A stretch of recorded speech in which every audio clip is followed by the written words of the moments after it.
Yeah, I think, we're looking forward to playing on Monday. I think 90% of the players would say I'd rather play a game than practice. So there's that. And after those 3 games, we get a nice break there with the Four Nations weekend off. So I think it's a great opportunity to get some wins on the schedule, hopefully, and go into the break feeling good about ourselves. Odd to play Bemidji right away again here, or not as much, and to play them in non-conference. 7-team schedule or 7-team league poses some challenges. So yeah, we see the same teams over and over a little bit more than we're used to. But in the same vein, I think Bemidji is a great team, great competitor for us. Certainly they bring their best and we bring ours when we play them. So it'll be another good game. The USA Hockey Hall of Fame game. It's a special one this year. It's at Asante Ice Arena, and all proceeds are going to Matt Olson, who suffered a spinal cord injury. So I hear ticket sales are good, and I'm hoping it's a great atmosphere for everybody. How'd you guys get involved in that game? Part of this just because dates opened up with North Dakota's? No, they reached out to us. The U.S. Hockey Hall of Fame reached out to us, was hoping that we'd want to be a part of it.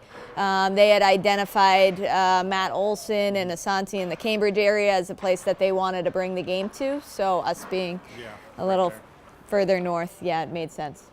Is this game exempt on Monday?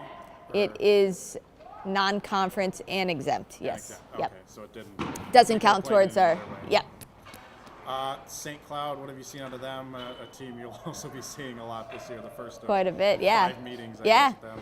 Yep, they split with Mankato last weekend. I think they're searching for more wins and still trying to figure out their identity, but in the past, we've always had good games with St. Cloud, and I would expect their best again. Everybody's battling for points in this league. Aside from Wisconsin, it's pretty wide open. So it's critical for everybody to be playing their best hockey and do whatever they can for points. So I think it's going to be a tough series, and we'll need our best.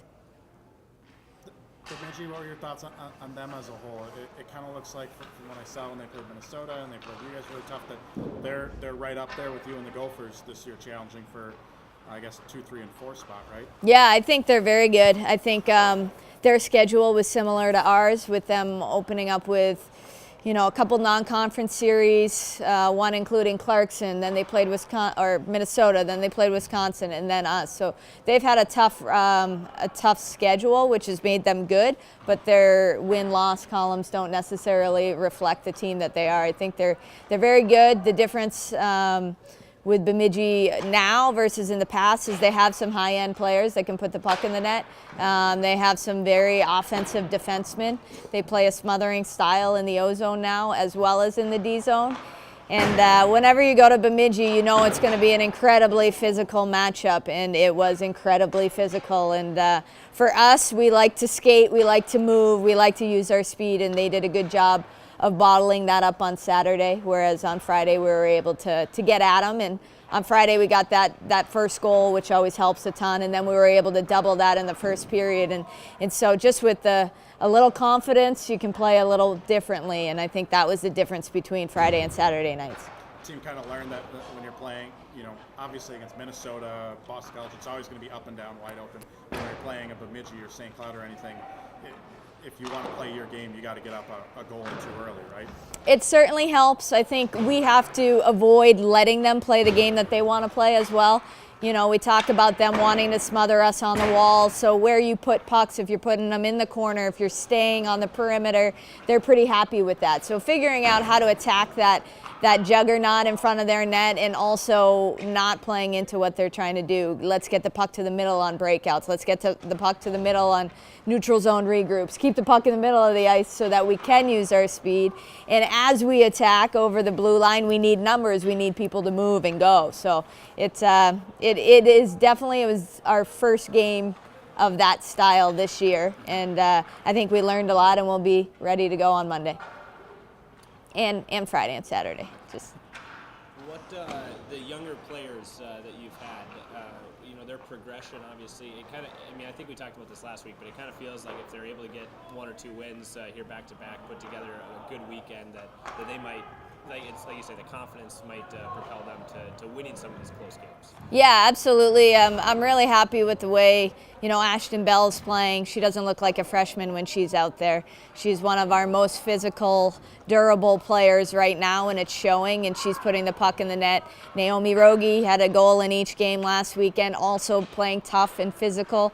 And that stuff shows up, especially against the Bemidjis. So the smaller, slighter, quicker players, although very good, as they develop that physical side of their game, they're going to play bigger and bigger roles. Right now, that has been a little bit of the difference with some of those guys. But I think we are right there, and I can't tell you how many 1 to 2 goal games we've had this season. And I reminded the girls that we have about 25 plus games left. So yes, we are 10 games in, but we have a lot of opportunity left, and we just need to figure out some of the minor details of the game that will go a long way into putting the puck in the net.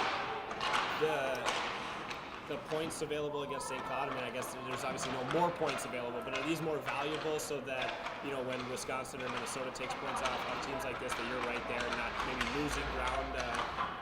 How valuable are Yes, very, very, very. These are huge games. No excuse type of games. You got to win them. You got to take 6 from St. Cloud. That's our mentality. Getting back to Monday, then, I mean, obviously Hockey Day is down the road a little bit, but playing in an event like that, is that kind of a good prep for what you'll see in Hockey Day, Minnesota, even though it's not outside? Yeah, probably. I think it's great because, as mentioned, 3 games in 4 days can be tough. But when you're going to a different place, you're a part of something that's really special, where you're giving back to the community and a family that really needs it. I think that gives you an extra spark, other than just playing another normal game. Normal games are exciting, but this is a special event, and I think that will help. This is good out here. And yeah, Hockey Day Minnesota will be a lot like that. I think that event will be even bigger with all the excitement of playing outside too.